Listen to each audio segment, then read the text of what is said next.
bodhrán, probably one of the most recognisable symbols of Ireland to people all around the world. But where did it come from? And how did it become such an important part of our music? The idea with this film is to tell the story of the Irish bodhrán. Of course, the bodhrán, very simple in construction. A single piece of wood and a skin, usually the skin of a goat. The Irish love the bodhrán. You see, it's more than a musical instrument to the Irish as well. It's kind of like a victory symbol. Percussion is such a big part of our heritage. You're a bodhrán player yourself, aren't you? I am. Well, I get away with it. I need to learn more. I got to a stage and I got too comfortable, so I need to push it, you know? I'm Ruairí Glasheen, I'm a bodhrán player, and it's my mission to uncover the real story of this drum. I've travelled the length and breadth of the country to meet Ireland's best bodhrán players. There's a kind of a function to a bodhrán player as well. Be the goat, be the ball boy, take the flak, stand up, sing a song, take the heat, and back up everyone else. I've met the players at the forefront of innovation. I'm obsessed with different types of music. Yes, I play traditional music on the bodhrán, but I really want to play all different types of music. I've also met with the keepers of tradition. When my father began playing, there were no other bodhrán players.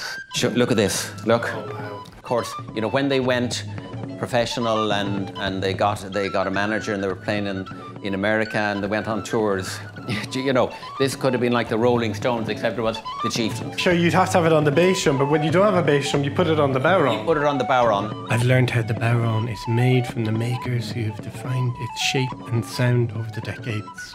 I prefer the old sound. The old sound. That was as important to me as what the bodhrán looked like.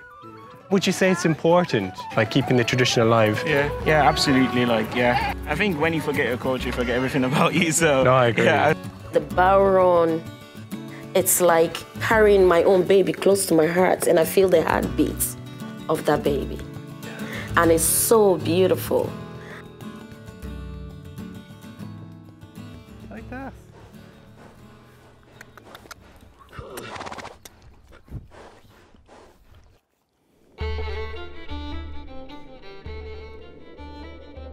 The bodhrán is sometimes described as the heartbeat of Irish music, and whilst we know the tradition was born on this island, remarkably little is known about how this vibrant tradition came to be. Even though I have been playing the drum for the greater part of my 35 years on this earth, I've always had a curiosity to know where it came from. In an age of iPhones, electric cars and AI, isn't it remarkable that a simple wooden hoop with a goat skin stretched and attached has become such a recognisable and effervescent character in the soundscape and sound and music of this place? As a child of the Google age, a search online over the decades has brought me the same small number of well-researched articles, but now I want to go deeper. I mean, we know that the bodhrán is old, but how old exactly? We know that it's a hugely important part of our musical heritage, but why? The relationship between people, place and music is both beautiful and complex, as I've discovered through my previous films researching the stories of music from different places, and this story, whilst closer to home, is no different. I hope to separate the facts from the folklore and extract the truth from the mysterious tales of the drum's origins, which track the very history of Ireland. So, let's start at the very beginning.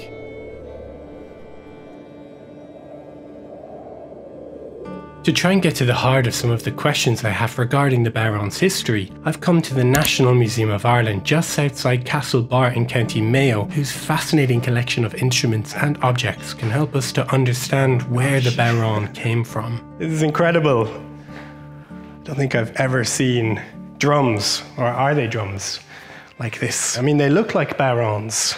Certainly this one over here. This one has a jingle on it. It's definitely been used as a musical instrument. The museum holds the most significant collection of Old Irish sieves, skin trays and bodhráns.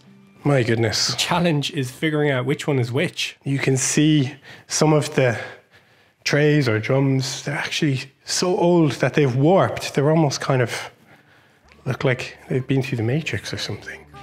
As exciting as it was to see these objects for the first time, I was curious to find out more. Clodagh Doyle is the keeper of the museum's collection and was kind enough to give me more of an insight into these fascinating items. So here we have all of these incredible objects. I hazard to say Bowron. Yes. I hazard to say skin tray, Dolan, Dallin, Bogran, tambourines. We've got a lot of objects here. So National Museum of Ireland, the Folklife collection has a huge range of these instruments. Probably the most striking comparison to the Bowron in the museum's collection are these skin trays. There are plenty of paintings where these are depicted, and the scholar Claudia Kinmouth has documented that these trays were used for holding various domestic objects, particularly balls of wool and even feathers. It's hard to imagine now, though this was a time before plastics and metals were readily available for storing and transporting objects. Transport of items is a really big deal. So that's why we have so many baskets, so many things that you carry on your shoulders. Even a burden rope would carry a huge bulk of things on. So I suppose carrying things and moving things from place to place, that's why you need a vessel like this. Everything we're looking at was made by human hands. Like it's not, there's nothing in our collections that's really manufactured. The Folklife collection is the lives of folk, so the lives of the people through their object. And there's people in every object. So there's a person behind every object, I suppose. You know, you can see these objects aren't really clean, and nobody cleaned them up and got them ready. These are flashy brand new Bowrons, no, are they? And they're kind of, they come in with all that wear, and they come in with all that human contact and connections, and that's what the Folklife collection is. It's the lives of the ordinary people through the objects that they have. This is a winnowing tray that came in 1933, and it was the 10th object that came in 1933. You can see it's got the straw and the band. It's a bit broken there, but they've mended this other part here to make sure that it's still useful. But then everyone mended things. Everything was mended. And if we're going back to reusing and recycle now, they were doing it out of necessity. There was nothing else. You wouldn't waste a piece of leather. You have to do something with everything. You reuse everything. It's lovely to see these ancient objects and how they've been reused and repurposed, and it almost feels like today we've come full circle in our attitudes towards recycling. So Clodagh, this one looks like it's been repaired. It's got tape and bits of nails and... Oh sure, it's everything. It's a lovely one, again from 1932, and you can see all these small little nails that are holding the skin onto the wooden band, but it's got the repair definitely here, and obviously it's very important. You've seen something like this before, haven't you? Yes, I mean this, I have to say, reminds me of Ronan O'Snoddig's Bowron with the tapes and the nails and the straps and all the contraptions. It's just magnificent. It's great. So not to suggest that this is in fact a Bowron, we don't know yet, but it certainly looks a little like a Bowron, and you've got that little hoop as well there. That would have, potentially been a thumb groove. Yes. And I think, we said reuse and repair, but people are using these trays and they're using them for anything and everything. And I think that when we look at our collection, it's all about sustainability, and people are doing that out of sheer need. Life was difficult in Ireland at the turn of the 20th century, with poverty being widespread across the island. The precursor to this was one of the great tragedies in the story of Ireland, the Great Famine. Between 1845 and 1852, at least 1.5 million died of starvation, disease, or execution by the British who had colonised Ireland since the early 17th century. The famine became a turning point in the story of Ireland. It represented the pinnacle of cruelty and exploitation over the previous 250 years, and led to a growing nationalistic movement in Ireland for independence, which culminated in 1922 with the creation of the Irish Free State. So Clodagh, a lot of these objects come from the end of the 19th century and early 20th century. Now this was a in many ways a very dark period in Irish history. And how does that affect your work here at the National Museum in terms of collecting some of those stories behind the objects? I think that's definitely tied in with our identity, and the Folklife collection really starts at the time when the Irish Folklore Commission is in the 1930s. We're identifying as the new state, our cultural identity, and we want to assert that, and collecting our folklore is very important because the bearers of the tradition are gone. When the folklore collectors went out, they also decided we should get the objects into the museum. So the museum collection starts in earnest. And thank goodness it did, because it's from this period where we start to see some of the earliest concrete evidence of drumming in Irish music.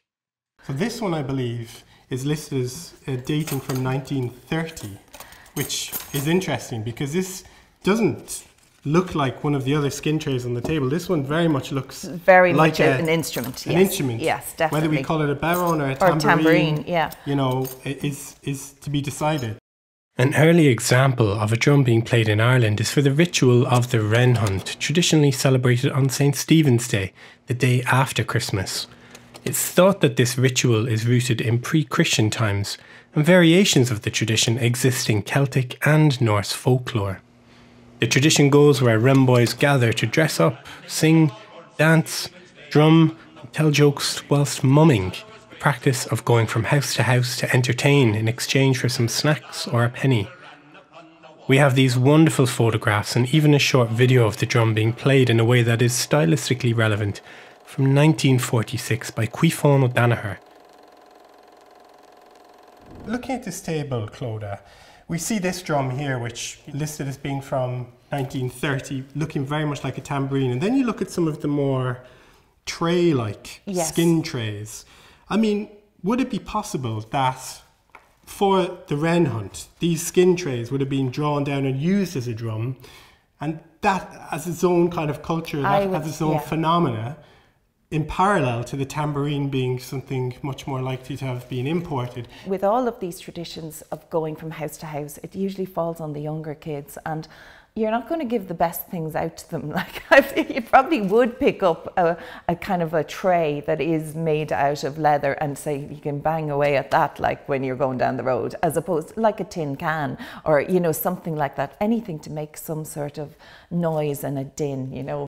Of course, this is speculation given the small amount of documented evidence on any of these age-old practices. Moreover, there's a sense of mystery about many of the items submitted to the museum's collection. When you take in an object, you take that folk connection and what they said. Now, it mightn't be exactly, but that's the way they were talking about it. And having looked through the school's collection, the time that people used the word bowron, it wasn't really as a musical instrument at all. It was always about bower and deafness.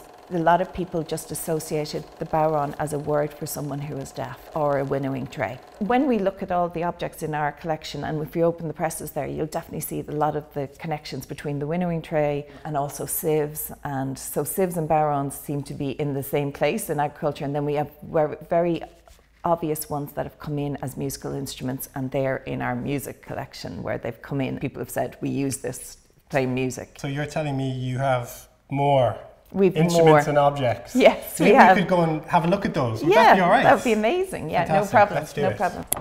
So come on in. Oh my gosh. Clodagh, there's so many cupboards. How do you know where everything is kept? We have a very good registration service in the museum, and we've documentation. But every press has a number, every shelf has a number, and every object has a number. And then we've an amazing, well, a very complicated computerized system that actually connects all those things up. So if you're looking for something. So you know how we were looking at the other objects, but it's amazing because this is the press that they would have came from. This one is also very beautiful. Wow. A corn sieve made like the bowron of sheep or goat skin, stretched on a wooden hoop and pierced with holes by means of a hot metal point, used for sieving corn to clean it from weeds, seeds and dirt. It's from Derryconnor, County Donegal, 1950. It came into the museum, and it shows that's mending and repair, and you can see how it's just really beautiful. And Claudia, you can really see, like, looking at some of these sieves and these objects, you can see why people have made a connection between the bodhrán as a musical instrument and these sieves. Now, of course, the history we're going to get into a little bit later, but I mean, you can see why people made the connection between the two. Definitely, I suppose. And also, I think, you know, whether or not these objects come in and what they're called is usually what they've been described by the donor or the person who made it or the person whose home it came from. They're saying this was a sieve for corn. So this we know was a corn sieve made like the bodhrán, you know. So, so that's what it said, and that's what they said in 1950. So Claudia, these are absolutely magnificent, but do you have even more? We do, we have more, and you know, this is the section that's associated more with the agriculture section, but we have more in the music section. So I'll bring you to the music, ones that have come in and are known to be bodhráns. Like, awesome. You know. Sounds good. To take me through the next round of objects to inspect, I met with Fintan Vallely, a hugely respected and award-winning musician, writer and researcher on traditional Irish music. He has a special interest in the bodhrán, having conducted extensive research on the drum's origin, particularly the instruments and objects in the National Museum's collection.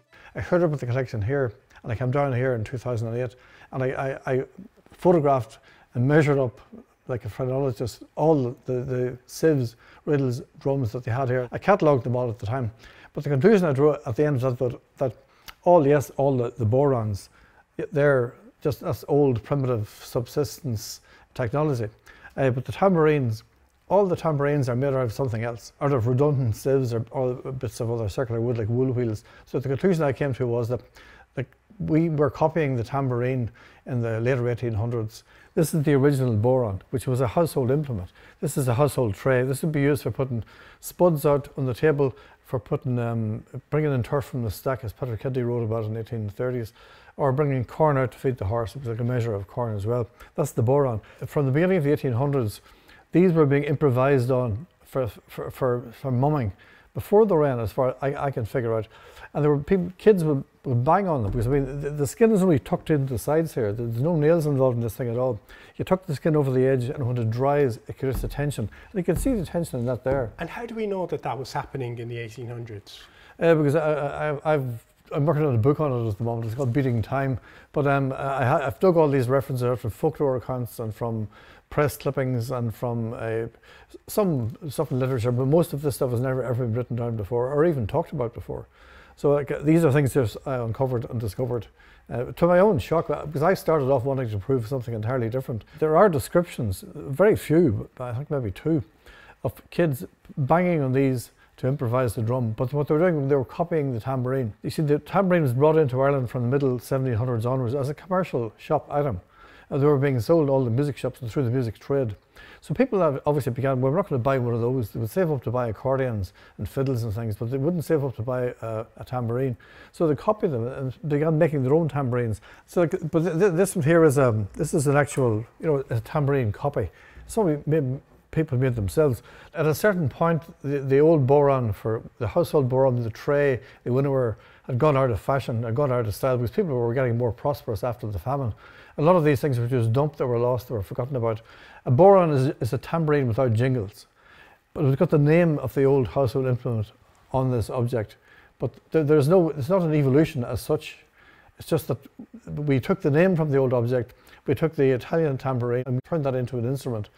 And we called it the bodhrán. So the bodhrán is a new instrument. And this one is a bit of an anomaly, because this one is listed, Fintan, as being from 1820. Set it straight for me.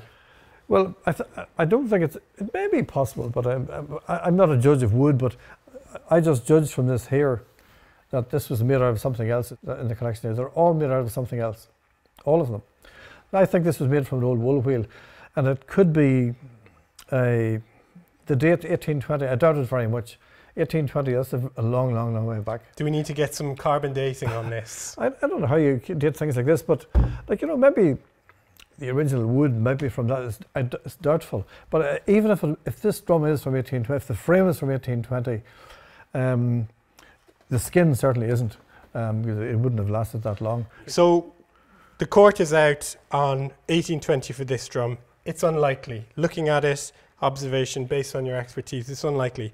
But in the middle of the 19th century, 1833, Daniel Maclise, an artist from Cork, Anglo-Irish artist from Cork, and he painted Snap Apple Night. In this painting, we see a person playing a tambourine, an instrument, a bodhrán. It's a tambourine. It's a tambourine. It is. It's a tambourine with jingles, and they're very, very distinctive. In fact, I got James O'Kane, the bodhrán maker, to make an exact copy of that. I got a high-resolution print of that painting, and James made one exactly the same. The question is, maybe Daniel Maclise glamorized his painting, but he was painting, that painting went on display the following year, and he got a good price for it. So all European painters, they were all painting tambourine players. So it may be that Maclise put a tambourine in the wee fella's hands. He may well have had a household bodhrán in his hands. Maclise, not wanting to let the slide down, may have painted it with the tambourine. It is possible that the local big house had a tambourine and they loaned it to this young fella. But I think the way big upstairs, downstairs worked in those days is highly unlikely. That painting has been cited and quoted by a lot of people. The thing is, very few people have ever seen that painting. It's in private hands. I've seen it now, but we're all sworn to secrecy as to where it is. Grand, that's okay. People are precious about things that are worth a lot of money, I suppose. So another painting from the middle of the 19th century, Shibeen in Listowel. Yeah. What do we know about this, if anything? That is a picture of big house people. Maybe there was a party or a play. They're slumming it in the local Shibeen. Otherwise, why would the gentry be in a pub? That may not be the case. But I think it probably is the case. It's an amateur painter, Bridget Fitzgerald, who did that. Amateur painters tended to paint things as they were. Professional painters could construct their own realities all the time. That's why Daniel Maclise may well have been liberal with his tambourine depiction. But in that there, one of them is playing the flute, the other is playing a tambourine. Now they have some kind of costume on them. Who knows? Was it fancy dress? Were they military? And Nicholas Carlin's pointed out that the wee fella playing the tambourine looks very young, looks like a boy. But it could be a father and a son. It could be buskers, it could be travelling musicians. But I don't know how prevalent travelling musicians going around, would they have played in pubs? I don't know. And we don't know where this painting is either. No, it's somewhere in Ireland. Somebody has it, and it's probably not of any great value because it's not a high-class watercolour or anything, but it's amazing in the detail. But hanging on the wall in that painting, there is a bodhrán, an actual one of these bodhráns hanging up above the fireplace in that painting. So, but the wee boy is playing a tambourine. Again, I've heard that described as a bodhrán with jingles. It's not, he's playing a tambourine. So picking it up there, the middle of the 19th century, leading us on to the end of the 19th century, we have the famine in Ireland, which is obviously devastating on so many levels. We have mass emigration. Taking us into the 20th century, we have the first recording listed as the tambourine, 1928, Finton. Am I right? Or am I wrong? No, that's correct. That's the first recording. Now, I managed to get my hands on this very rare recording featuring John Reynolds playing the tambourine and Tom Morrison on the flute.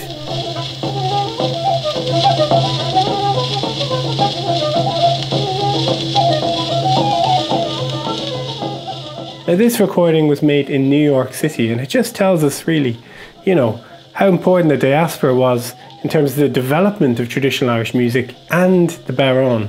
Now, was this listed as a tambourine on the old record? To me, as I'm listening to it, it sounds very much like what we would today call a bodhrán, and certainly to my ear, it sounds like the tambourine is being played with a stick too.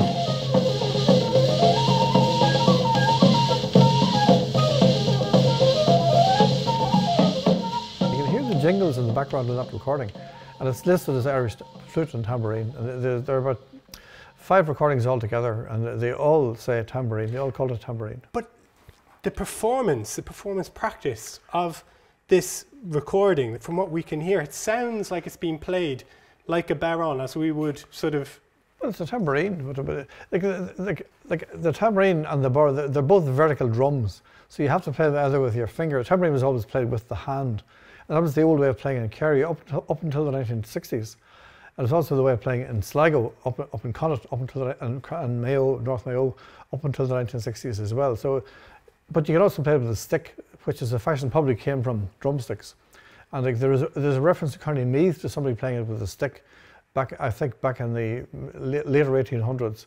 So it's it'd be a fairly logical thing, but it's people in West Limerick say that it started there. People in North Kerry say it started there. But either way, it's something which came in later. But it was always played with a hand, and all those old makers, they all played it with their hand. Even the picture of Charlie Byrne, the famous maker, you see him standing there playing it with his hand as well. So. And to this day, Christy Moore always still, it's still very much part of the performance practice. Well, people regarded that as being the authentic way of playing the tambourine, or later the bodhrán, but it was the tambourine in those days. And it's worth saying as well, we have instruments not dissimilar to this one, that mosaics of these that have dated back to Pompeii, 79 AD, I think Pompeii erupted. We have drums very similar to this.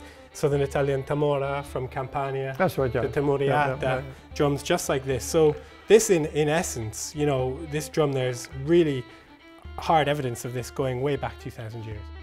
And there is no shortage of tambourines in various shapes and sizes subsequently appearing throughout the centuries in European visual arts.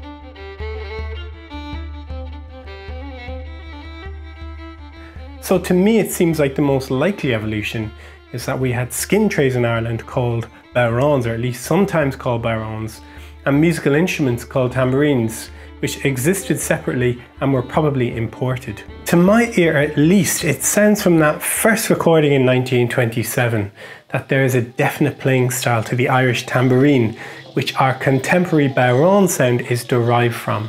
And the transference of the name from tambourine to bodhrán is clearly accredited to Sean O'Riada, composer and musicologist, who we'll explore in the next episode of this series. What's harder to pin down is the evolution of the actual performance practice of the bodhrán, which is definitely distinct. There are very few drums played on one side with a single stick against the body with one hand inside the drum resting against the skin, and the style of rhythm and sound produced with the bodhrán is definitely distinct. I feel that I can hear grains of this from that first recording way back in 1927. And in a way, to me as a player, the evolution of the performance practice is just as interesting as the origins of the drum's name.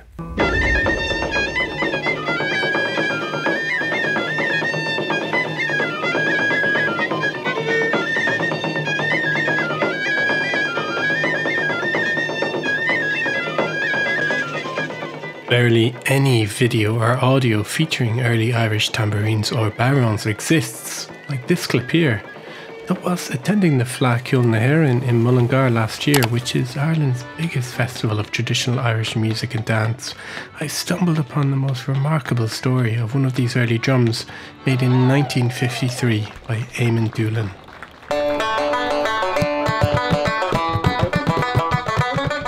Well, I come from a part of Westmeath where there's a lot of traditional musicians and everything like that. And there was no bodhrán available around that time. And they were looking for a bodhrán. So I decided I'd make the rhyme of the bodhrán. And a few more locals were able to capture a goat and get the skin. There were local fellas that caught the goat anyway, from around Milltown. How I come to have the knowledge to make this was, my dad was a cooper. He would always have to bend timber in a certain way to make a barrel. And that's how I come to have the knowledge to how to bend that thing. And he was my advisor at that time.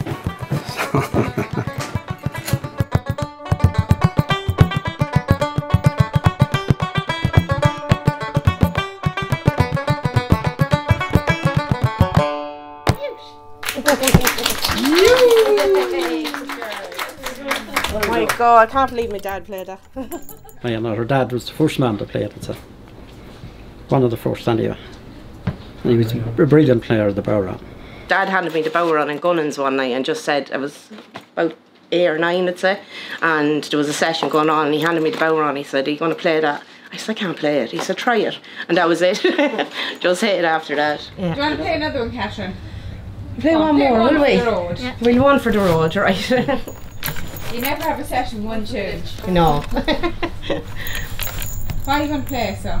What do you want to play for? Father Kelly's. Father Kelly's, right, you go ahead.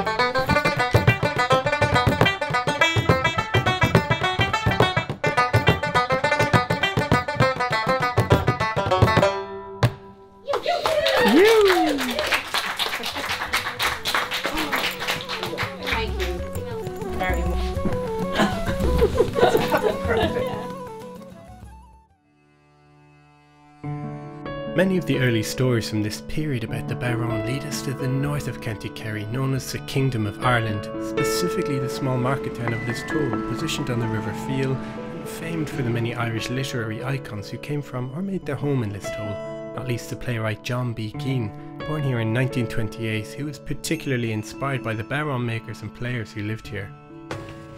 I do most of my writing here in this room. I'm never stuck for ideas actually, because all I have to do is look out the window and I can see the various quirks and the little peculiarities of the people that pass to and fro. I never deal with them sarcastically or harshly, but lovingly, I hope. I try to bring out the humorous aspect of life as I see it down there in that street. His stories, which capture the truth, wit and charisma of times gone by, chimed with a global audience, and success followed, though it was his love of the Irish drum, which he initially referred to as the tambourine, that changed the course of Bowron history.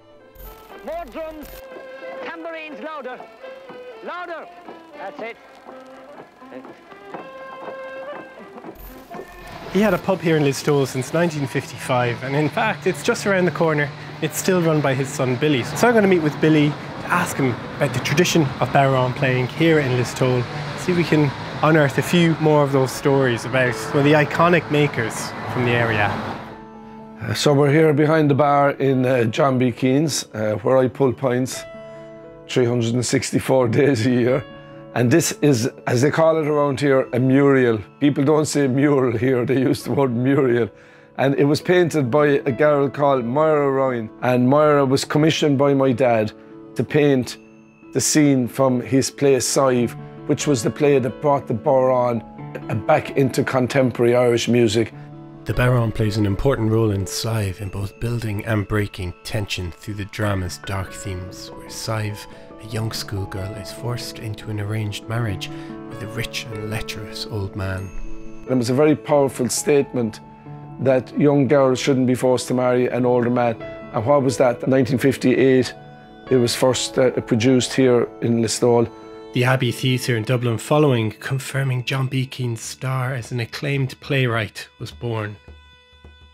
The Bowron was being played here from when we were small boys. We lived upstairs, my two brothers and my sister, Dad and Mam, and you could hear the Bowron playing going on down here when we were supposed to be asleep at night. But we slept, you know, even though there could be thunderous Bowron players. There was a group called the Derrowran Boys, and Sonny Canavan was the Bowron maker, and he was the leader, dictator of the Derrowran Boys.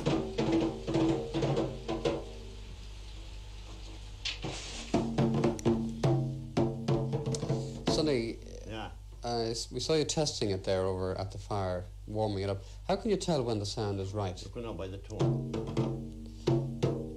See tone. Well, now, when you make them, how long is it before you get the tone right? Oh, it takes, 4 days anyway. 4 days before they be properly toned. My dad had this wonderful gift of attracting characters, and Canavan was a character, and then some. Hey! Okay! What's trouble now? I'll tell you what's trouble now. Yeah. I had a letter from a fellow this morning in Chicago. I do. And he wants information about the Bowron, this book here. Yeah. He's writing a book about the origins of drums. I thought he was going to come to buy one. Oh no, he'll be coming, but will you talk to him when he comes? I will, of course, by all means. Now, do you see this instrument here? Yeah. Now, we were bodhrán agents for Sonny, because people were always coming looking for bodhráns in this place. But he did well out of the bodhráns here, and of course my dad could sell a bodhrán, a wind section in an orchestra, he was so good at it. He kept a herd of semi-wild goats in the bog all around Derra where he lived.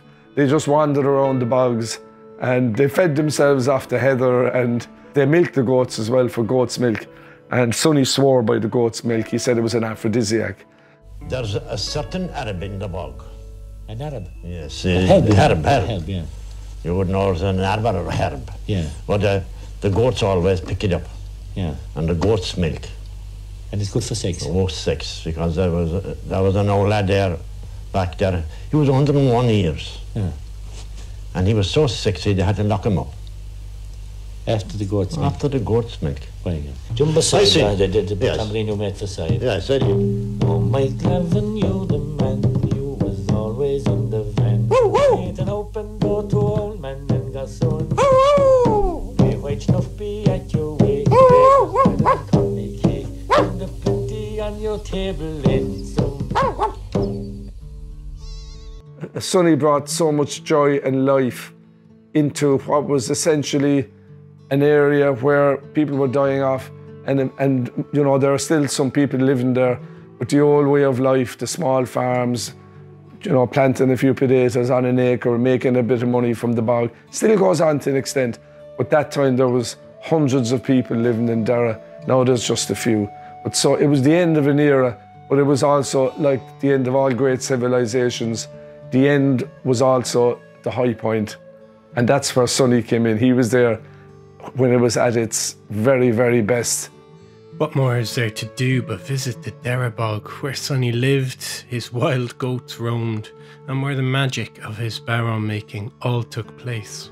Sonny's daughter Kathleen still lives on the bog, and she is the second youngest of Sonny's 21 children, and the protector of what is maybe one of the last of Sonny's drums. I suppose it was made over 50 years ago or more. My God. But as I said, I kept it well. You looked after it. The tone, he used to always go for my father, you know. The tone, so the tone, yeah. Kind of an earthy warmness to it, wasn't it? Yeah. And do you remember him making the drums when you were growing up? I do. He used to get me to put on the little corks and bottles on the side of it. And that, you know. My God. Happy memories. Happy memories, yeah. He used to kill the goat and then he'd bury it in lime for about 3 weeks. And then take it up, we'll say, and skin it off, we'll say. And put it on the bodhrán on a sieve. This is a sieve. That, you know. I used to watch him doing it, you know. Yeah. I always had great interest, we'll say, in what he was doing. Well, I love to just take it out and have a look at it from time to time. You know, it brings back a lot of memories and that, you know. And that, but what can you do? You just carry on and that's it.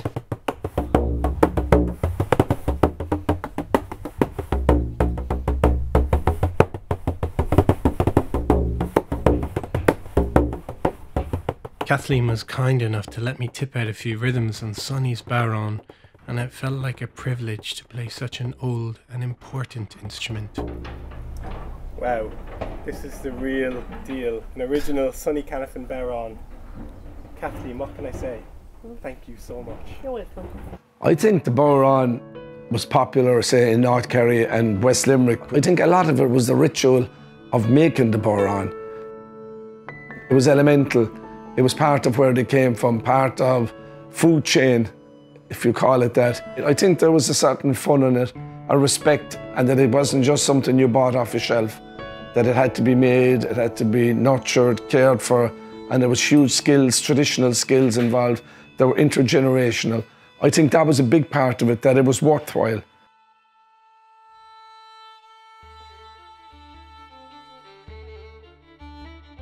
The bodhráns role centre stage in Sive's first national performance at the Abbey Theatre in Dublin in 1959 caught the attention of the Abbey's musical director at the time, Sean O'Riordan. It's hard to know where to begin whilst describing or characterising the importance of Sean O'Riordan's influence in Irish musical life.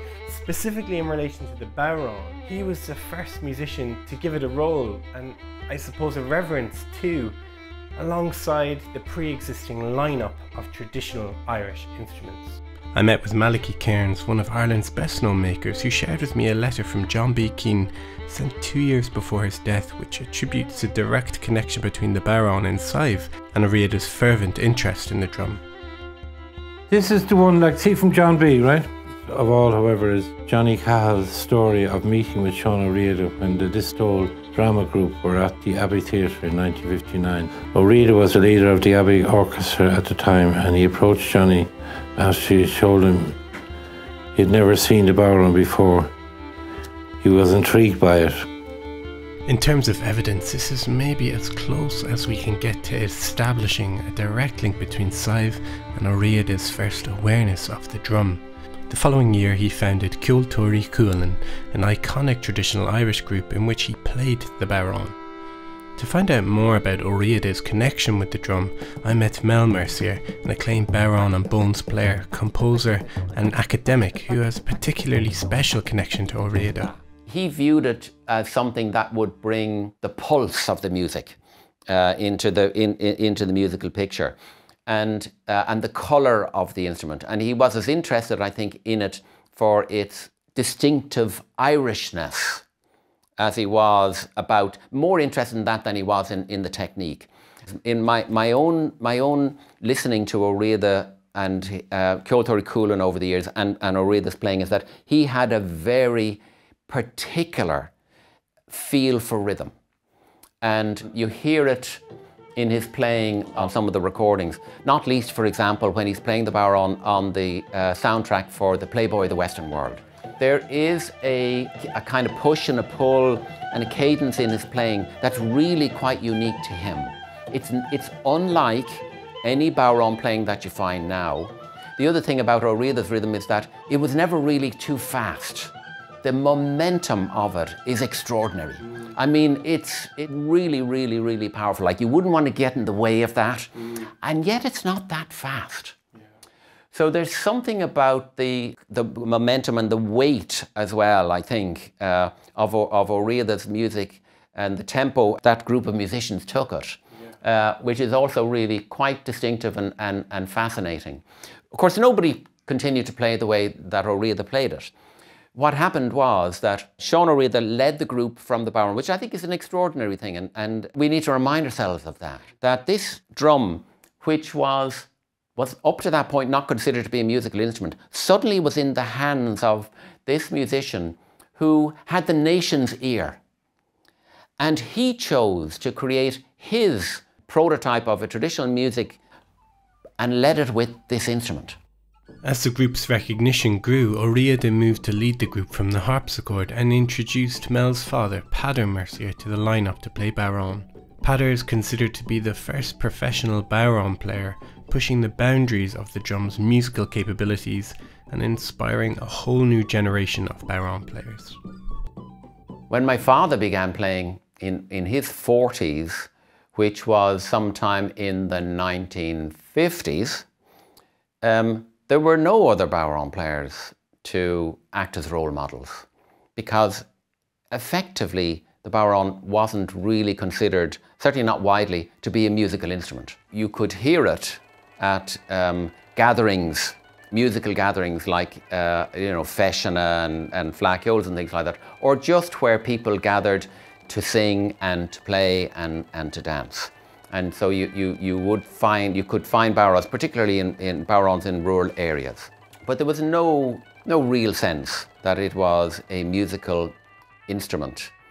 So my father picked it up in that kind of environment, which was within the context of the Irish language. And he ended up in that environment, or chose to be in that world, following the language, his love of the language. And yet somehow or other, in his early 20s, he seems to have turned west, is the way I think of it, towards Connemara. He went to Connemara as Herbert Peter Mercer, M-E-R-C-E-R. In a way, he came back from Connemara as Peadar Mercier. And it was in that milieu, I suppose, of the language and the music in Ireland at that time. And it was in that context, I think, that my father started to play the bodhrán. He may have seen some people playing, and he picked it up himself. So he was entirely self-taught, as anybody playing that instrument was. The concept of getting lessons on the bodhrán was, you know, it never entered anybody's head. Because people probably thought there was nothing to learn.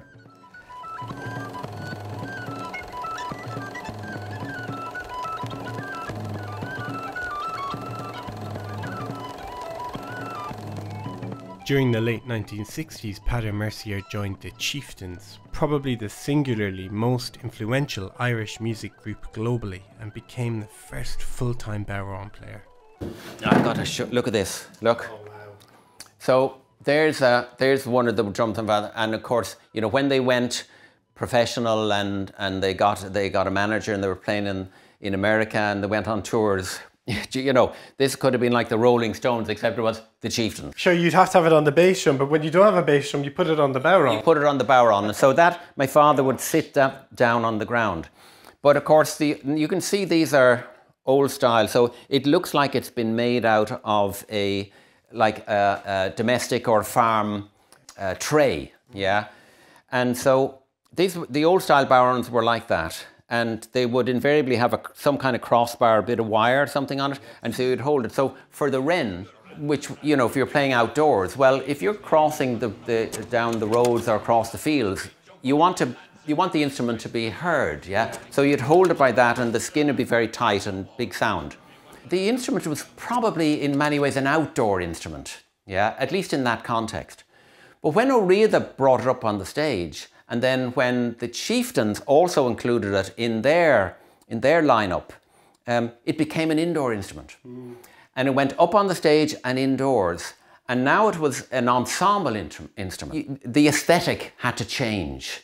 There was now a different kind of sensibility around the arrangement. So getting the balance right between the whistle and the bodhrán and the flute and the fiddles and the pipes and things like that. So that was a new kind of challenge for bodhrán players. So one of the things that my father did, because this is long before, well, not that long, but before anybody started putting their hand on the back of the drum to dampen down the skin and bring the level down. So what my father did was he took one drum and he did two things. He put a second skin on it, he taped it on. Yeah? Because that would dampen down, it would make it more muted, yeah, make it a kind of richer sound. And then he took that drum and he slotted it inside another one so that you got a more bassy kind of sound. Look, there, you can see it here as well. I don't know if you can see that in the image there. That's that drum there. Gosh. Yeah. And, you know, there's very little romance like in it, you know. It's covered in tape. Another central character in the story during this period is Mícheál Ó Suilleabháin, a musician, composer and academic who himself was a student of Seán Ó Riada. He conducted fieldwork on the bodhrán between 1971 and 1981, resulting in the first book published on the drum, and had a long creative collaboration with Mel. Mícheál spoke about what he described as the folkloric tradition of the instrument.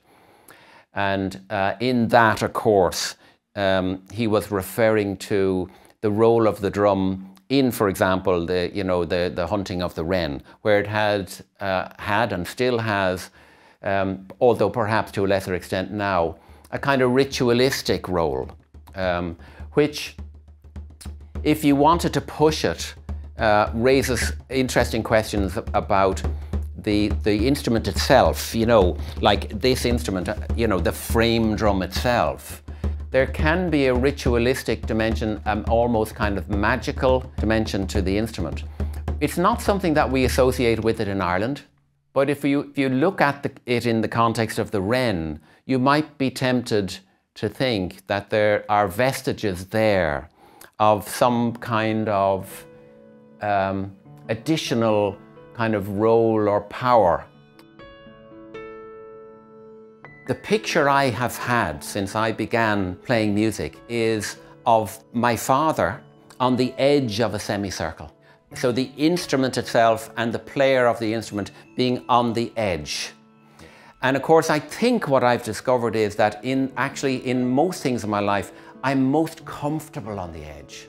It's a very creative place. So I think that's partly, for me, the broader resonances of having, you know, lived a life with that instrument on my lap. So it has really come along with me, or almost led, or opened doors for me, or led me on that journey.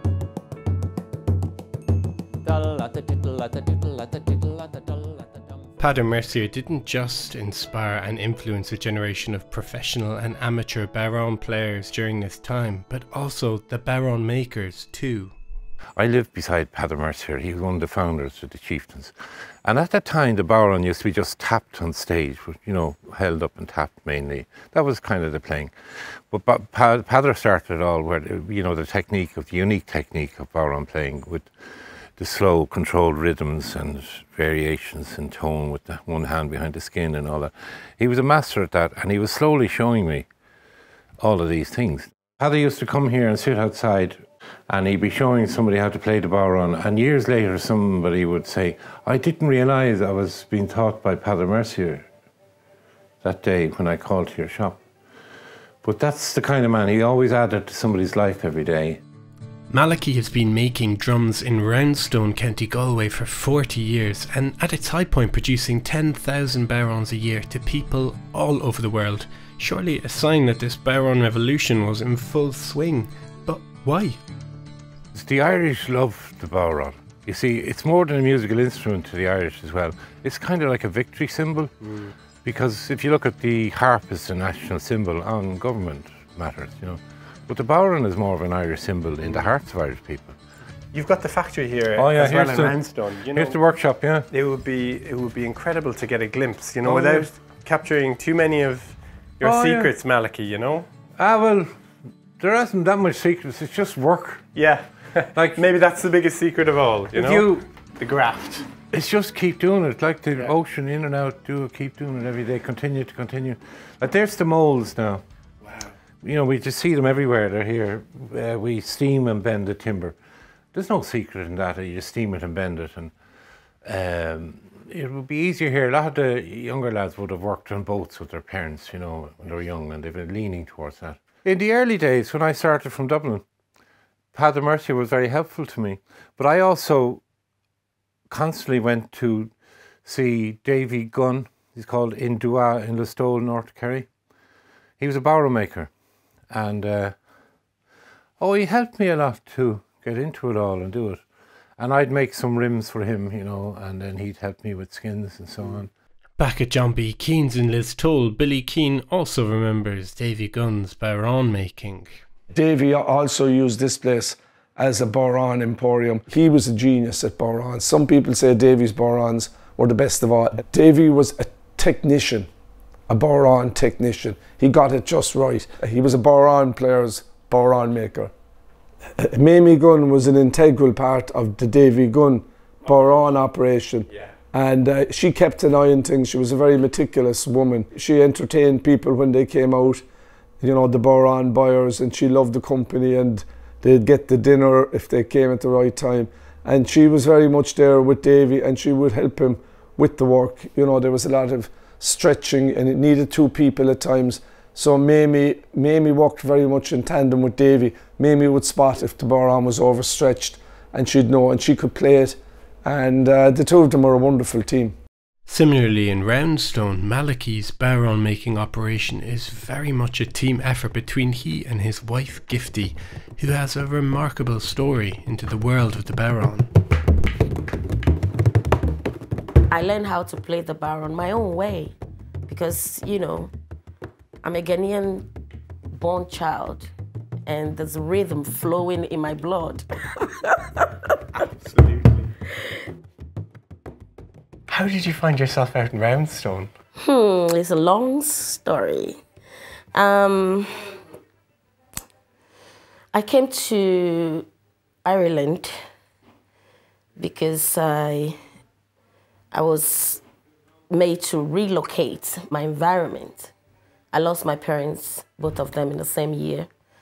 And knowingly or or not knowingly, I was traumatized. So it kind of depressed my life, my work, everything affected me in a way that I was advised to relocate. So I decided to travel.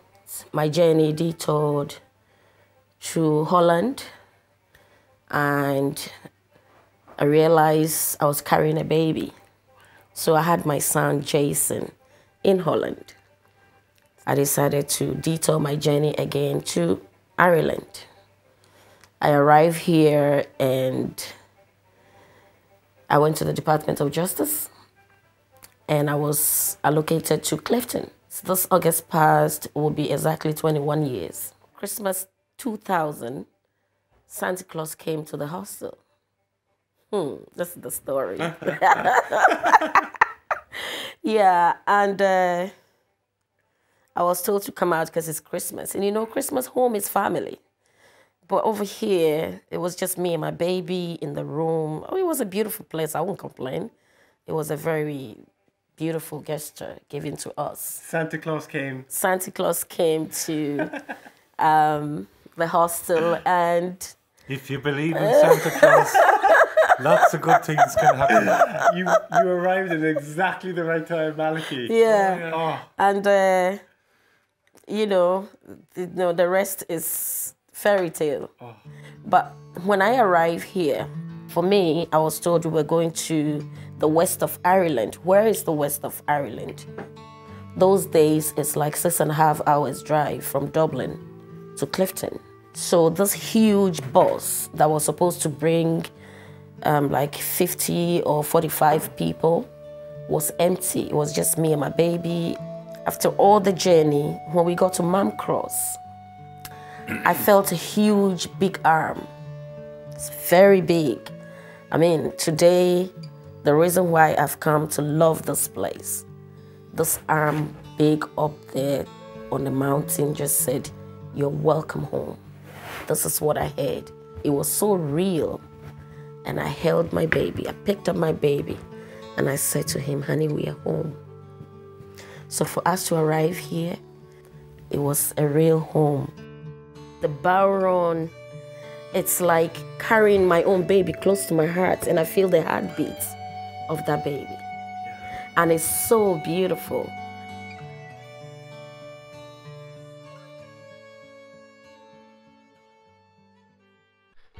During the 20th century, the act of building bowrons evolved into an art, following the drum's transition from household object to musical instrument. As the instrument found its voice in the Irish music scene of the 1960s, the bowron surged in popularity, and the process of building the drums was refined for optimized sound and durability. From the old handmade skin trays, presumably used to imitate European tambourines for the wren hunt on St. Stephen's Day, to the carefully designed and lovingly produced bowrons we have today, the drum has come a very long way in quite a short time. Up until this point, there were a few drum makers making tambourines and bowrons in Ireland. Sonny Davy from Sligo was a well-known and respected maker, reportedly making his first drum in 1917. You can see Sonny's signature black stripe around the drum's rim as he's playing in this lovely clip from around 1974. We're now getting to the great Sonny Davy, which is a great bowron player that made an awful lot of bowrons. Hello, how are you doing? I'm delighted to meet you again. Well, great, Sonny. Nice to see you again. You sold me a great bowron one time. That's beyond in America somewhere. Upstate, I think that went. You still making them? I'm still making them all the time, yeah. Yes. And what do you make them out of, Sonny? I make them out of goat skin. I buy the goats up in the mountains and I make the hoops myself.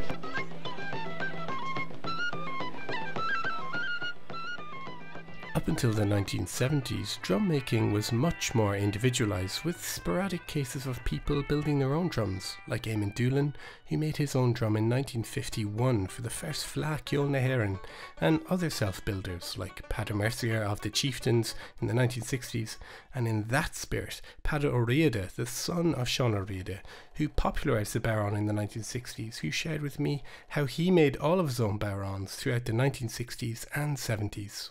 My father was doing a play in 1959 for Brian McMahon. He was in charge of music at the time in the Abbey Theatre. Was that safe? Yeah.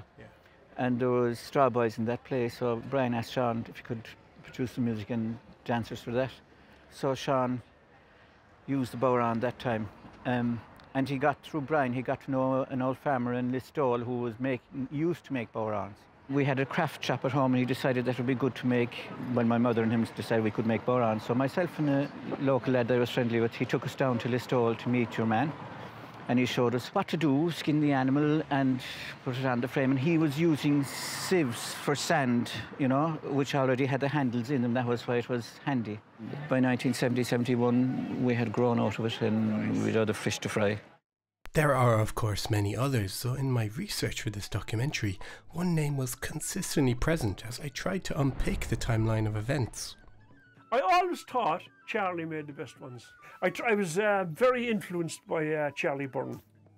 My first bodhrán I bought of Charlie Byrne, and I paid 20 quid for it, and I had that drum for years. This is a Charlie Byrne. That's a Charlie Byrne? That's original, no doubt. He would have been the one that changed my whole life and made me into, you know, what I am today. But who was Charlie, and how did he become the most celebrated and influential bodhrán maker in Ireland? I met with Donncha Goff, who knew Charlie well, and he has what is probably the largest collection of Charlie's drums. There's another Charlie drum. This is the one I got in 1990. That's the very first one I had. God, that's beautiful, isn't it? A bit of mulching paint and it just deepened the tone slightly of them. I'd love to hear that one again now. That was before tape. The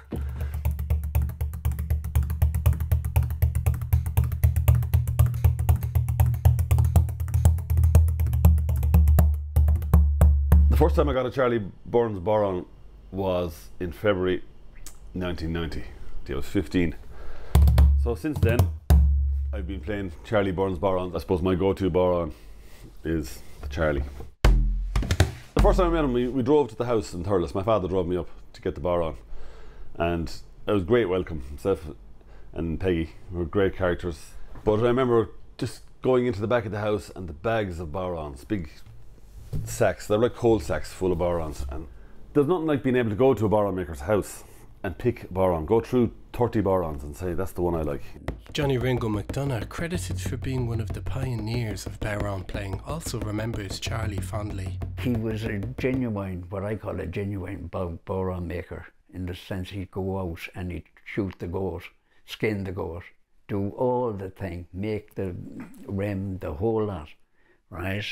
Some of the best bodhráns I got of him were male goats, which were very thick skins. Take a while to break them in, but when you do, the sound is amazing. And the thing is, they smelt bad, right? So you could never get rid of the smell. I tried putting oils on it, lavender oils and different things. All I was doing was falling asleep when the bodhrán gets warmed up, you know.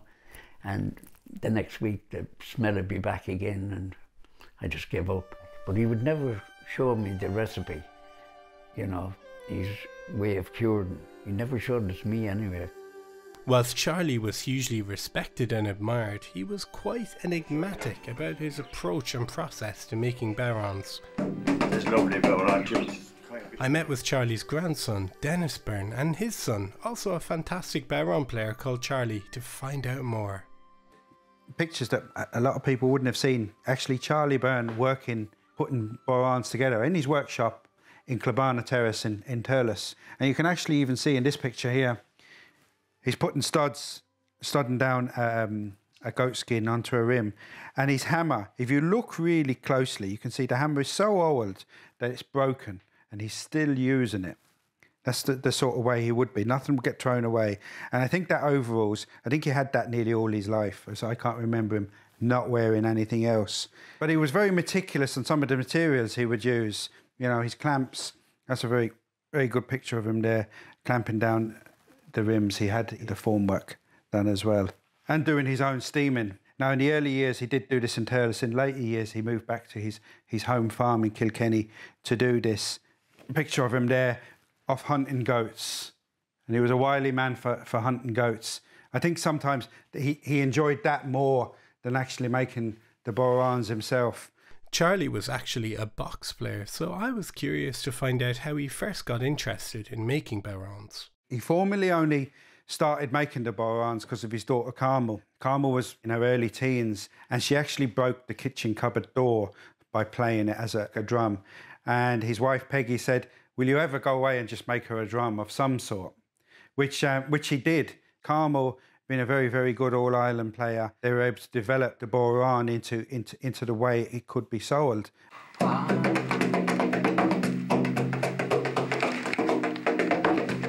This is a great bodhrán. Good thick. What you said to me inside, I knew the minute you said it. Because nearly everyone now, well, the people that come here, well, they're all a kind of music people and they're going to play. But you see young lads on the street and people buying them for their young lads, they don't know like the type to get. Yeah. Beginners. The people that come here want them to play with music. Yeah. Well, they'll all look for a thick skin, a good strong skin. I'm all now. The real thing he was working on then, not so much the rim, was how to work the skins. And when we talk about the skin, it wasn't him just going buying a skin. He would go hunt the goat with the permission of farmers or even the local county councils. He'd go up the mountains and he'd cull the goat with the gun, and then he'd de-skin the goat, and then he'd treat the skins with lime, etc. So he did the whole process.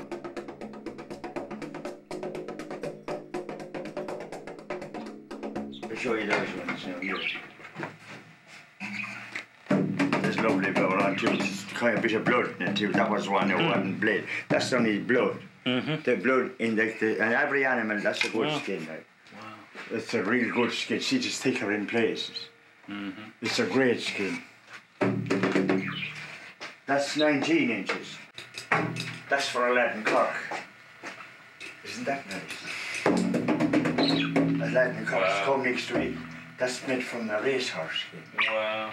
He was from the horsing, and his originally he was a jockey, a horse trainer, and then he was a blacksmith, and that was basically his occupation. He used to do that. Very, very small man, but you can see him here on an absolutely gigantic racehorse. He had absolutely no fear when it came to racehorses. Physically, as he moved on later, past 50 years of age, it was physically intensive. Whereas, and he could be travelling all over Munster to do that. Whereas he could do the bodhráns in his workshop and work away. Now, the downside we found with him with that, it would be not unheard for him to spend 14 hours a day in the workshop. Very, very much old school. Very, very hard upbringing back, born in 1922. So, brought up in a farm, basically up in the hills of Kilkenny, and it was a hard upbringing. In addition to his work ethic, Charlie and his wife Peggy were renowned for their hospitality, welcoming people from all over the world who made the pilgrimage to Thurles to buy a Charlie bodhrán. This was sent through to his house probably about a month or two after, in 1986. His daughter Nuala opened the envelope for him, and there's a picture of John Denver playing quite clearly one of his bodhráns with a beater made by Charlie Byrne as well. And she said, "Well, what are you doing with a John Denver picture? Why has he got one of your bodhráns?" "Oh, that's the nice American man that was here during the summer." There's numerous pictures here of people from all over the world. And of course then the purchasing process, if you didn't come to the house, it was a process of letters, postage, everything like that. Not like the internet now, press a button, Amazon, it's here 2 days later. And of course, it was a double act. Him and his wife, Peggy, she was very much, once you got to the sales side, you were then dealing with Peggy. He was far too busy manufacturing bodhráns. Peggy Byrne looked after the business side of Charlie's bodhrán making operation and also made bodhrán bags out of recycled tent canvas, which they both collected from the Féile, a large annual music festival held in Tipperary throughout the 1990s. When you went to purchase at the house, you weren't going to a shop. You were going to someone's old Irish house in a town in Munster in Ireland in the in the 70s and 80s, and you were getting a cup of tea, and if you were there long enough you were getting a dinner, and it was not too unheard of to be 6-7 hours at least purchasing a Boran. I see one of this timber I told them they don't have steam. I told them that there's a bigger one still, that's a lot of money. Yeah. There's a bigger one too, there's a bigger one still. You know, you wouldn't sell much of them. There's an extra good skin on there. There's some Boran, look at that. Not lovely. I told them that had a river steam in it. These snapshots from another time offer us a glimpse of a master craftsman at work, and are all memories remembered fondly by Charlie's daughter Nuala. And they're great memories. They're great memories. I look back now even on all these pictures and I'm absolutely astounded. He was amazing in the manufacturing of these Borans because he had hands. As for his fame, people would come from everywhere and the house would be full of music. They all came from around the world into that little house below in Mitchell Street, a simple little house. But look, it was everything. And it's where he was happy. On all the photographs, if you notice, this man is a man at work. Do you notice that? That was him every day, you know. And it's great to have had him in so many pictures at his work. And especially this one. He was being very bold there. That's as old as Methuselah, this brown hat. And he always wore that hat. I have that hat at home. And I have it on the banister of the stairs. And there it is, and there it's staying. It's old, it's shabby. But do you know something? It's him. He passed away in the end of November 2007. And we were coming up on December. And it was hard coming to Christmas without him. Which I have to say is very true. And lo and behold, this boy was born at the end of December coming to January. And the first day home from hospital, you come in for Daddy's month's mind. You know the month's mind? And this little baby came in. And Dennis and Sandy said, we're calling him Charlie. And it sort of took the sting out of his loss. It was warming our hearts.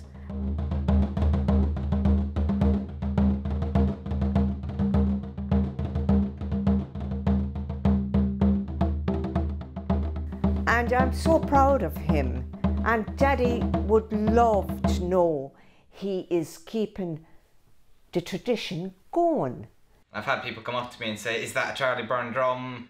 And they don't know who I am. I explain to them and they're amazed. It's amazing like how much people know the name and they appreciate the quality of the drums. I now know he was a legend, but at the time growing up with him, I knew he was busy and people knew him, but you didn't. You get older, you see it different, you know.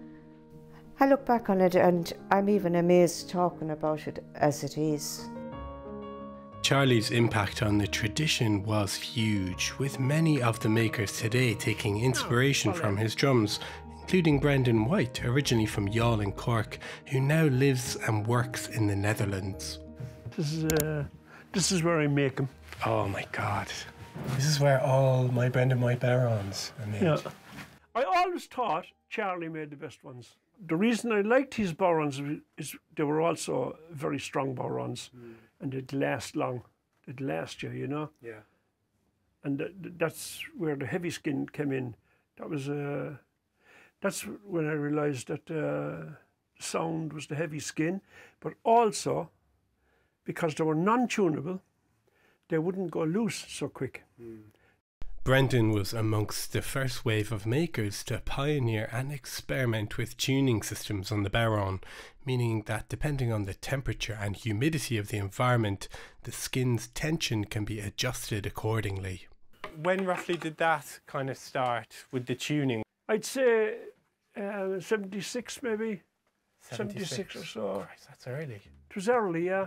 After a period of experimentation, Brendan established his own tuning system, which to this day he still implements on his drums, with tunable drums becoming the preference with both beginner and established players alike. But at that point was the kind of the demand It was getting crazier and crazier, and I couldn't keep up with it. So crazy. It's not just growing, it's like It was booming. It started booming.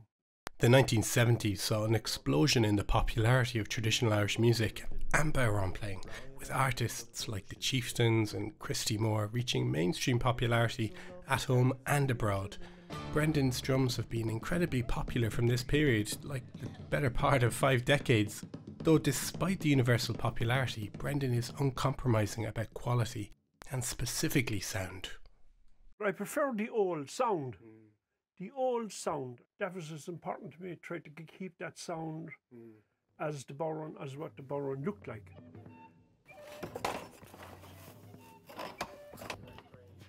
This is how we put it in there now, like that.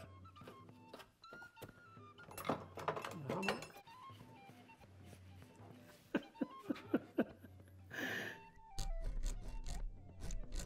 The rings, so this is to make it lighter, not for extra resonance, or does it give a little bit of extra resonance? Does. Is that? Yeah. Because acoustically, that's going to give you a little bit more. I did it just hollow. It was just hollow, but there was no holes in it. Yeah. First I had it solid. I see. You understand? Yes. And then I thought, hey, if I could make holes in it, I could make it a bit lighter. Yeah. And then there was a guy from a theatre. He came down here from Rotterdam, some orchestra or something. And he said, that's a brilliant idea. And he bought the bodhrán and went off. And he came back and he said, it does make a difference acoustically. And then we kind of get to skins. This is where it's serious business. We're talking about goat skins. I mean, what makes a good skin, Brendan? Goat skin is layers. Okay. You could scrape it off like blotting paper. Right. You remember you could take off one layer, another layer until there's nothing. Whereas the other skins, the other animals are all one piece. So, do you have some skins we could have a look at? Yeah, I mean, skins you should we have a look at some skins? Or is that top secret? I keep saying yes, and I don't show him the skins. I'm kind of like... He's asking the secrets now. I happen. He's a big one. He's a big one. Traditionally, skins were cured in animal manure, with different animals giving the finished skin a different characteristic. A lime and water solution is also commonly used, with makers developing and refining a combination of these techniques to patent their own cures. That's so interesting, like Brendan, you were saying, like it could be a good bodhrán, and at least you have the backbone in it. Yeah. For some of them you don't. Yeah, that's got a lot of character, that one. That's unreal. After the skin is cured and dried off, it's soaked in water for an hour before being attached to the rim, the position of the spinal stripe affecting the eventual sound and resonance of the drum. The backbone is not centre. Okay. Johnny McDonough always recommended that, off middle. Finally, the skin is attached to the drum using specially altered tacks to ensure that they don't protrude from inside the rim. Better for you.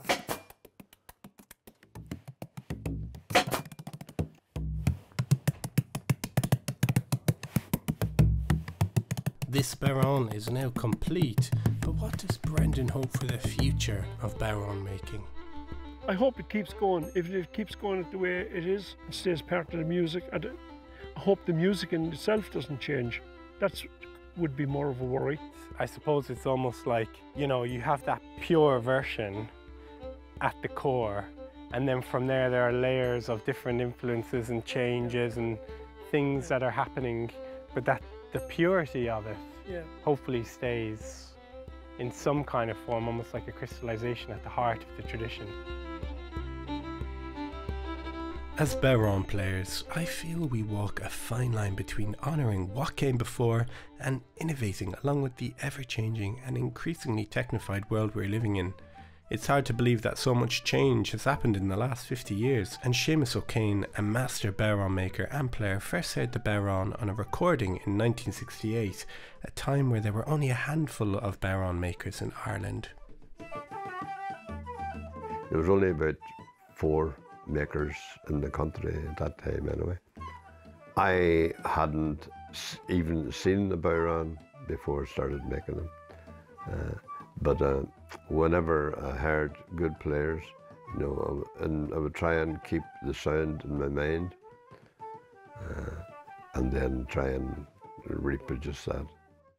As most of the best bodhrán players at the time were playing Charlie bodhráns, this sound became a reference and starting point for Seamus in developing his own craft and approach to bodhrán making. I was experimenting with everything, you know, adding bits, all kinds of tape and bandages and pieces of metal sometimes, pieces of rubber, all to change the sound. But I was learning all the time, you know. Whilst the bodhrán is maybe the most recognisable drum of Ireland, the lambeg is also played in parts of Ulster, particularly for unionist marches and events. The lambeg looks like a large marching bass drum, but the thinner skins and long malacca canes used to strike it produce a sharp, almost piercing sound.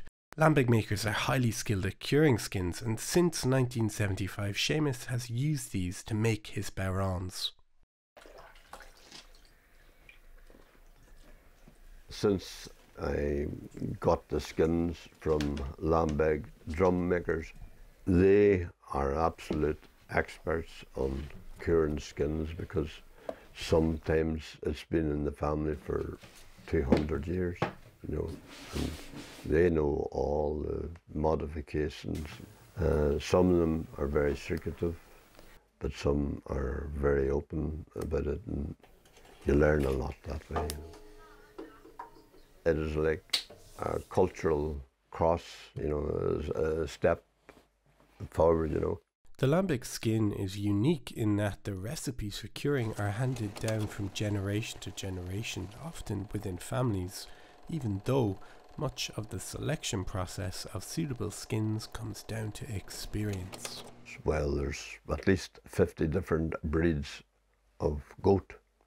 I know immediately on looking at a skin that it's going to be good or bad, and I know looking at it that it's going to be just absolutely perfect, you know.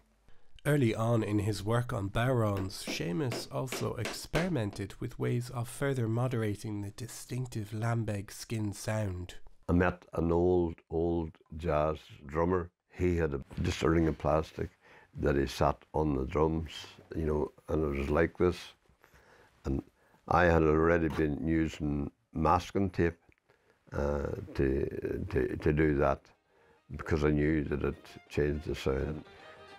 I met Ringo McDonough, and he put electrical tape on his. You see that now? This is a drum I made myself. That's it's over 40 years old, right? But and that's a Charlie Byrne skin. You see there where that was the start before you had these tapes, right? I was putting tape across here, and I discovered the more you put on, the deeper the drum was getting, and the less of a ring and all that, you know. So, and then one day out of the blue, I just decided to put tape on the drum, right, to see how it would work if you went around this way. And I think I was looking at like tablas, you know, where they had a rubber in the middle, the center part. I was thinking about that. I went from doing the tape like that to doing this kind of thing, putting on electric tape. The taping of drums has probably been one of the most significant developments in bodhrán making, and certainly one of the most distinctive in terms of what the drums sound like. But skin and tape isn't the only aspect which influences the drum's sound. Just warming it up here. To me, it's important that whenever I hit the skin, that the shell vibrates. The shells are in tension, you know, that one layer's trying to break free from the other layer. Suppose you're using a guitar and the string is loose, it doesn't vibrate, but if it's tight, it vibrates, you know, and that's really the theory of it, you know. I make absolutely everything myself. you know. Sound, sound, sound, you know.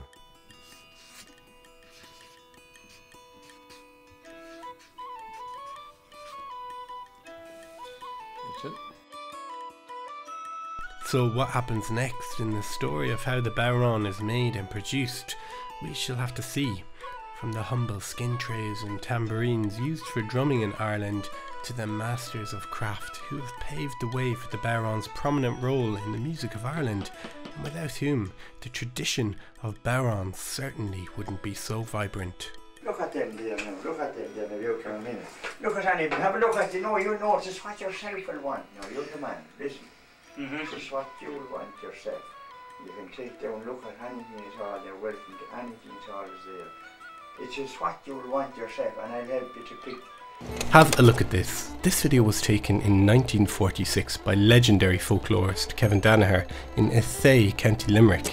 It's one of the oldest videos, if not the oldest video of a bodhrán being played, and even though there's no sound, what makes it particularly interesting to me is that the technique which the player is using in principle is very similar, if not the same, to many bodhrán players, including myself today.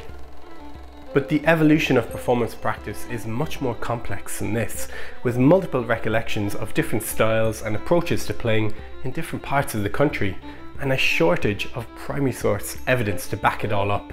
The composer and academic Mícheál Ó Súilleabháin was one of the first to try and evaluate the spread of different approaches, and his fieldwork between 1971 and 1981 captured a range of local styles, with two in particular by his account being the most distinct.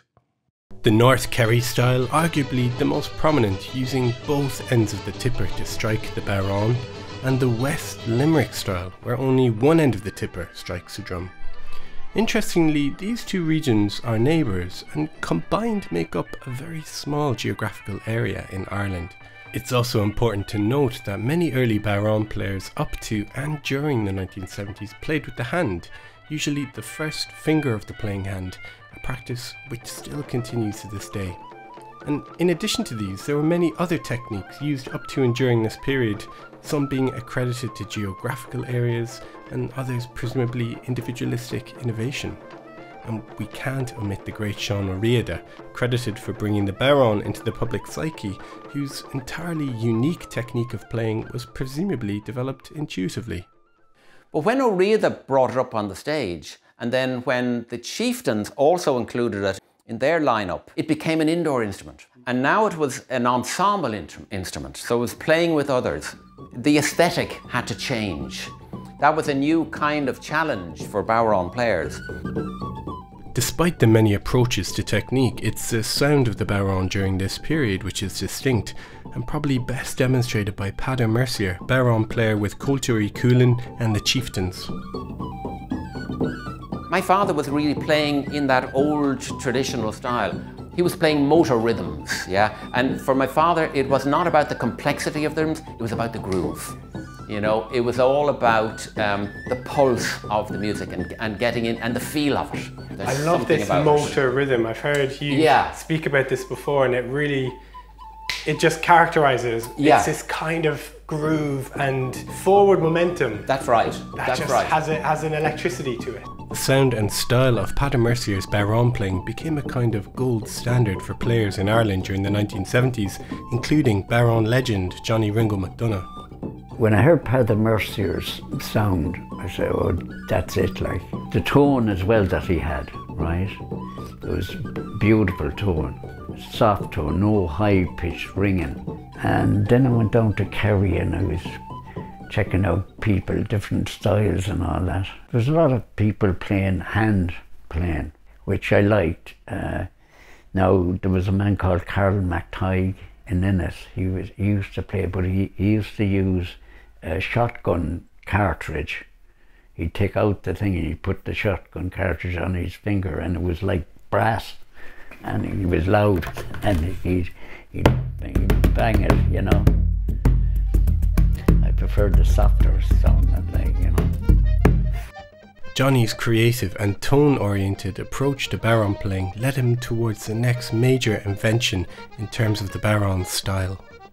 Around 1976-ish, I discovered one, I was looking at a drummer one night and he put a cloth on the snare drum to dampen it down, right? That's where I started using the hand really, the palm of the hand at the back.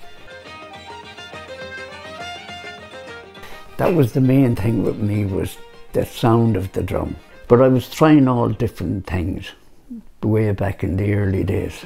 Another hugely influential player who emerged in the 1970s was Tommy Hayes, whose individualistic and imaginative approach to playing characterises the rapidly growing bodhrán movement of the time. When I went full-time at playing music, there was only 4 professional bodhrán players in the world. There was Peadar Mercier, there was Robin Morton and the Boys de Loch, there was myself, and there was Johnny Ringo and Donnan. And that was it. That was it. You know, you think about it now, there's thousands of them. Tommy developed his own signature technique seen on this early archive clip, which he still uses to this day. I started off with using these 2 fingers and flicking with my wrist. Somebody on YouTube has described it as upside down and inside out, right? Because that's my downbeat. Okay, and that's my upbeat. So it's completely different than what a lot of people do. And it just came up about by accident. It wasn't anything I kind of went for.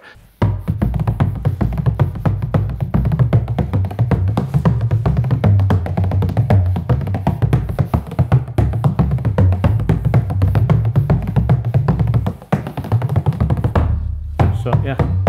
Throughout the remainder of the 1970s and into the 1980s, the bodhrán continued to grow in popularity, and as traditional Irish music became increasingly commercialised, its reach extended beyond the global Irish diaspora, and the driving rhythm of the bodhrán was a good match for an increasingly confident and outward-looking tradition.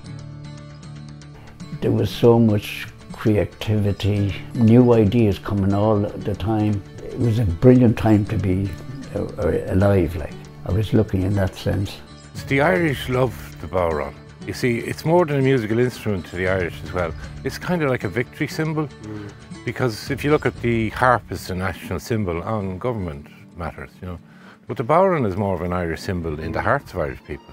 The drum wasn't universally celebrated during this period of growth, with many purists who still to this day do not recognise or respect the tradition of bodhrán playing, however new it may be. God, I remember writing an article, a letter to Irish Music magazine, because there was somebody writing disparaging comments on bodhrán players again. And I said, well, why don't you bloody get it together and teach people? You know, I mean, there's lots of bad box players out there, there's lots of bad guitar players out there. Nobody gives out about them. You know, you seem to have really taken it on to give out about percussion players, you know. So yeah. I've always found that difficult, yeah. Ultimately, the popular consensus for the drum's position outshadowed these voices. Maybe it was the outsider role of the bodhrán that Irish people all over the world, you know, part of the diaspora, they found a connection to. Or maybe it was the increasing number of virtuoso players showcasing the musical possibilities of the drum. Or maybe just the simple universal connection that we have as a species to rhythm and indeed drumming.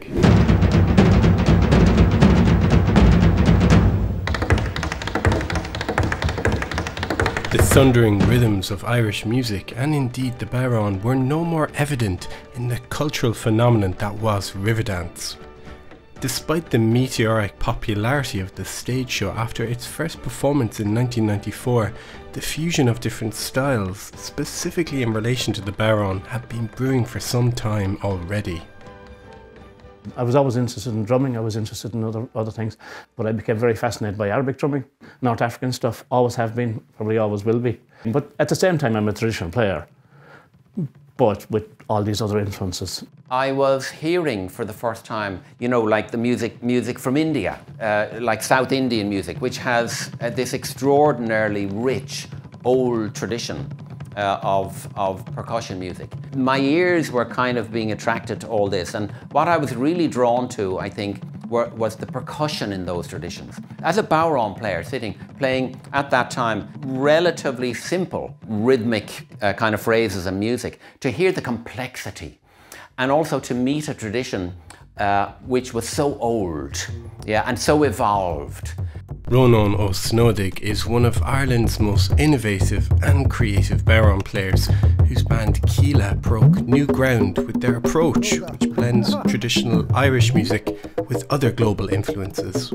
When did that sort of interest in the other start to kind of take off then? Let's see, I've always had an interest in the other. So I remember whenever I was kind of 18, 19, I used to buy 2 cassettes every week, and I'd get a live cassette from Paul LeBoot. He used to do live gigs. It's a long time ago, 1990 type of time. And then I'd get a cassette from this other fella who was, he was just doing African music. So I used to get, it was just, and go home and I'd listen to whatever African stuff was on his cassette and whatever Paul LeBoot, you know. I got more into the African stuff.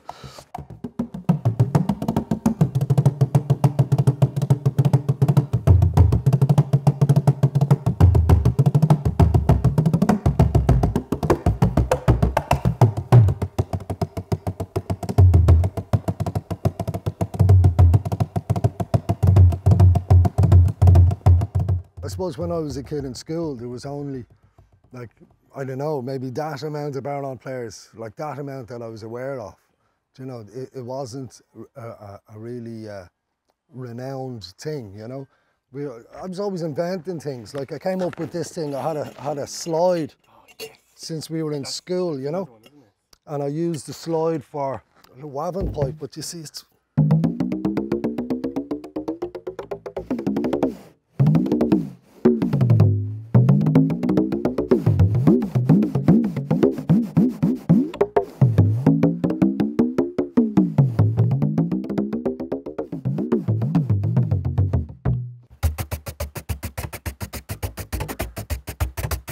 like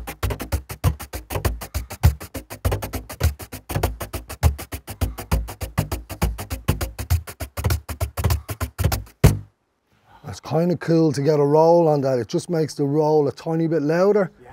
I suppose I started playing a session in the harbour and I found that the sound of the bodhrán gets lost here in the body, in the mid-range, and in the talking in a pub, and you don't hear anything. So I started using the snare, and it projects the sound above the talking, so like a...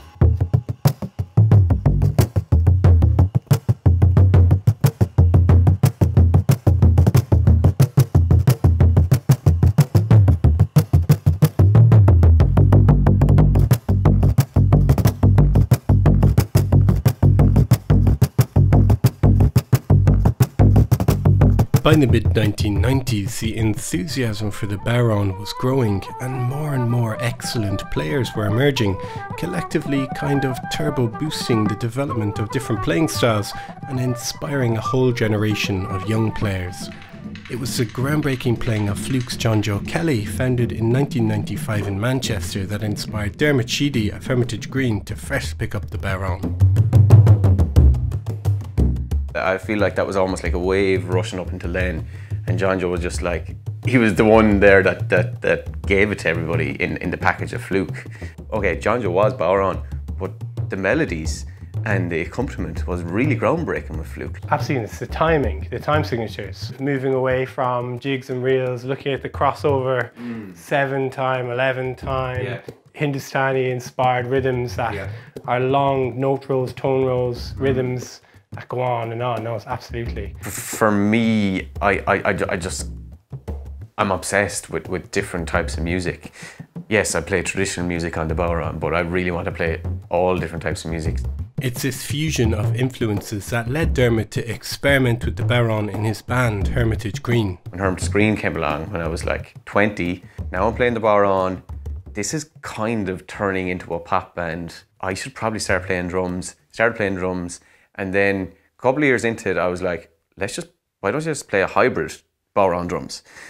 Bodhrán on record is great, but bodhrán live is experience. Like that bass rush is going to rush through your body and hit your body and vibration, everything up through you.